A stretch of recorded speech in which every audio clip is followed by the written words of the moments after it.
Alors voici mon potager. Donc ça c'est la première partie du potager que j'ai semé. Ce qu'il faut savoir, c'est que je n'ai pas acheté de plants déjà poussés et forcés en serre. Je suis partie à l'aide de graines biologiques que j'ai achetées sur internet sur le site de Biogerme, et j'ai semé moi-même mes graines depuis le mois de février et mars à peu près. Et donc ensuite je les ai repiquées en pleine terre. Donc la première rangée ici, ce sont des fèves. Donc je suis dans une région où le climat est quand même assez rude. En plus cette année on a particulièrement eu un mauvais temps au printemps, c'est-à-dire que fin avril début mai il y a eu de très fortes gelées jusqu'à -7 degrés. On appelle ça les gelées noires en fait, et ça a complètement grillé tous les boutons, aussi bien de fleurs. Moi j'ai des fleurs dans le jardin qui n'ont du coup pas fleuri, que des arbres fruitiers, etc.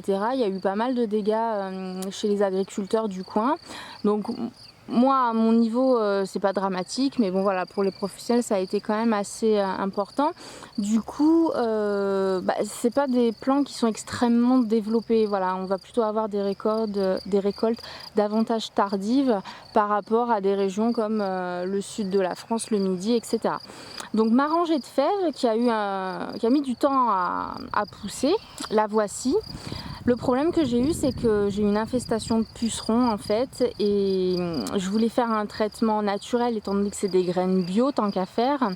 Mais en fait il y en avait tellement et j'avais pas les produits, c'est-à-dire le bicarbonate et le savon noir à mélanger pour faire un traitement naturel, qu'en catastrophe j'ai récupéré un fond de produits chimiques, d'insecticides chimiques que j'avais dans mon garage pour traiter mes fèves, parce que les pucerons étaient en train de dévorer les fleurs, et en fait je pense que c'était quand même trop tard. Donc je sais pas si je vais avoir vraiment une récolte de fèves. Et puis elles sont pas très hautes, parce que je vois ma mère qui habite dans le midi, ses fèves elles sont 3 fois plus hautes.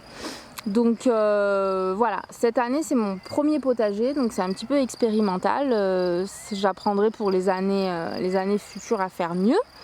Juste à côté, on a une rangée de plantes mellifères avec des fleurs mellifères. Alors pourquoi ? Parce que déjà c'est bien pour les abeilles, et puis en plus ça enrichit le sol, ça fixe l'azote dans le sol. Donc voilà pourquoi j'ai planté ça. À mes pieds, à côté des fèves, on fait un coucou au chat, voilà. Donc à côté des fèves, j'ai planté un pied qui ressemble à un pied de chou. Je ne sais pas exactement quelle variété c'est, parce qu'en fait c'était une graine qui s'était égarée dans un paquet de graines de poireaux. Donc ça ressemble en poussant à un chou et pas à un poireau, mais je ne sais pas exactement quelle variété, donc j'aurai la surprise à maturité. Voilà. Et puis les toutes premières graines que j'ai semées, c'est ici, c'est mes rangées d'épinards. Donc j'ai déjà fait une première récolte qui était très bonne. Et en fait il monte déjà en graines parce qu'il s'est mis à faire chaud très vite. Donc je les laisse monter en graines. Je vais récolter les graines, et puis j'essaierai de ressemer les graines fin de l'été pour avoir une récolte d'hiver. Et la prochaine fois je les récolterai plus tôt, dès les premières feuilles en fait, parce que j'ai trop tardé, et voilà, j'ai pu faire qu'une seule récolte alors que y en a vraiment beaucoup. Alors je ne sais pas si je pourrais pas faire une deuxième récolte. Ils disent qu'à partir du moment où la plante monte en graines, les feuilles sont trop épaisses et ne sont plus bonnes à la consommation. Moi j'ai quand même bien envie d'essayer parce qu'il en reste pas mal sur mes pieds des feuilles. Donc voilà, je pense que j'essaierai, et puis je verrai si vraiment ça n'a pas le même goût ou si ça passe. Ensuite, tout cet espace là en terre, en fait j'ai semé, c'est pas encore sorti. J'ai semé des radis, j'ai semé des poireaux que j'ai déjà, dont les graines je les avais déjà pré-semées en pépinière, mais honnêtement la tige est assez ridicule, donc je les ai mis en pleine terre, et puis on verra si ça marche ou si ça ne fonctionne pas. Et j'ai semé également des brocolis, et là c'est pareil. En pépinière ça fonctionne bien, c'est très long à pousser, et par contre dès que je mets en terre mes petits plants de brocolis ils deviennent tout flagada. Alors que quand ils sont en pot en pépinière, du coup ils ont vite plus de place dans leur pot. Donc c'est un peu compliqué. Là vous voyez la petite feuille là, Ça, c'est un brocoli, mais il était plus joli il y a 3 jours avant que je le sème en pleine terre.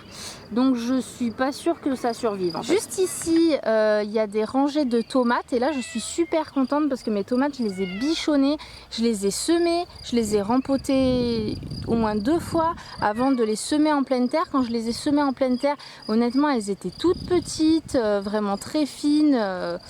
Bref, elles n'étaient pas jojo. J'étais honnêtement pas sûre que ça tienne le coup, et en fait à partir du moment où je les ai mis en pleine terre, en plein soleil, avec un bon arrosage, elles ont explosé. Donc vous voyez la tige là, est-ce qu'on va voir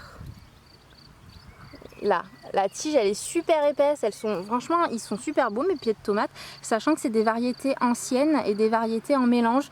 Donc j'aurai des tomates rouges, noires, blanches, allongées, cœur de bœuf, des incas, etc.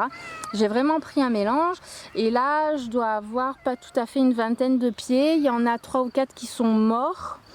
Mais voilà, et puis j'ai mis un petit pied d'oseille ici et entre les pieds de tomates, des œillets d'Inde. C'est censé repousser certains parasites. Voilà. Juste à côté, des rangées de panais. Alors ils sont très très serrés et envahis par les mauvaises herbes. Donc là vraiment ce week-end il va falloir que je les divise pour les ressemer proprement et de manière espacée. Donc si ça fonctionne, je vais en avoir un paquet des panais. Je pense que je vais en donner un peu à mon entourage parce que ça a mis du temps, mais ça a bien poussé quand même. Voilà. Par contre, repiquer tout ça, ça va être du boulot. Je pense que je vais y passer du temps. Et puis un peu partout, j'ai semé de façon assez espacée puisque c'est un pied au mètre carré. J'ai semé courgettes, potimarron, courges d'or, des incas, un truc comme ça, des petites courges. Pas des cornichons mais des concombres, voilà. Et comme j'ai fait mes semis tout mélangés, je ne sais pas qui est quoi, donc j'aurai la surprise aussi de voir mes courgettes. Oups là le chat, oh non, il a shooté mon plan. Bon ça va, il n'y a pas de dégâts. Donc voilà, j'aurai la surprise de savoir quel plan donne quoi. Et c'est pareil, j'ai eu des pertes une fois mises en terre. Il y en a 3 ou 4 qui n'ont pas tenu le coup, et notamment les pastèques. Alors là j'avais 2 plants de pastèques. Déjà j'ai galéré à faire pousser les pastèques à partir de la graine, et puis les 2 seules qui ressemblaient à quelque chose, elles sont mortes en pleine terre. Donc c'est pas évident. Les melons, j'y arrive pas non plus. Donc je pense que là pour le coup l'année prochaine, ça je l'achèterai en plan déjà tout fait parce que ça m'a l'air assez compliqué. Et voilà, donc je dois avoir 6 ou 8 pieds de courges, courgettes, etc. J'espère que ça va bien pousser. Voilà pour mon potager. Donc premier potager de ma vie, c'est assez expérimental, mais moi je trouve ça super rigolo. Et puis en plus ma petite elle sème les graines avec moi, elle arrose avec moi, elle récolte avec moi, et du coup après on fait la cuisine ensemble et elle mange des légumes, ça fonctionne. Donc si vous avez un bout de terrain et que vous avez des enfants, prenez le temps, vraiment c'est une activité à faire en famille qui est géniale. Et puis voilà, ça marche, ça leur fait, enfin en tout cas sur la mienne ça a marché, j'y croyais pas parce qu'elle est quand même bien difficile, et ça a marché, elle a mangé des légumes, donc j'étais super fière de moi.